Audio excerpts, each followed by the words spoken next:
के टूटी गइल रे मनवा पिया डबरवा भइले ना।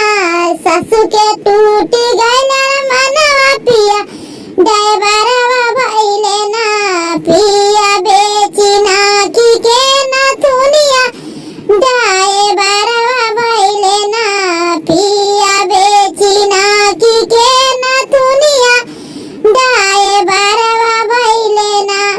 एतना जतन से जेठऊ पढ़ावले, एतना जतन से जेठऊ पढ़ावले। भैया पढ़ी लिखी होई के पुलिसवा होइहे ना। टूट गइल जेठनी के यार मनवा पिया डबरवा भइले ना। टूट गइल जेठनी के यार मनवा पिया डबरवा भइले ना।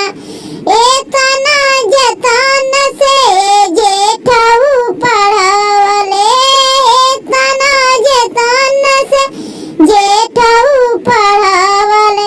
भैया पढ़ी लिखी होई के पुलिसवा होइहे ना। टूट गइल जेठनी के यार मनवा पिया डबरवा भइले ना। टूट गइल जेठनी के यार मनवा पिया डबरवा भइले ना। बेच के नाकी के ना दुनिया पिया डबरवा भइले ना। पिया बेची नाकी के ना दुनिया पिया डबरवा भइले ना।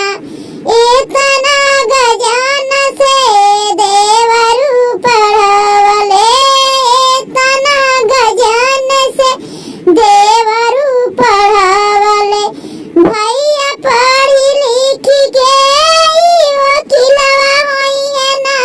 टूट गइल देवरानी के यार मनवा पिया डबरवा भइले ना।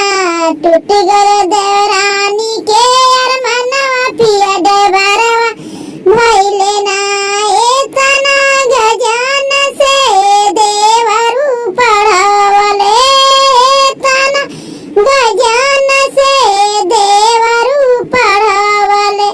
भैया पढ़ी लिखी के ई वकीलवा होइहे ना। टूट गइल देवरानी के यार मनवा पिया डबरवा भइले ना। टूट गइल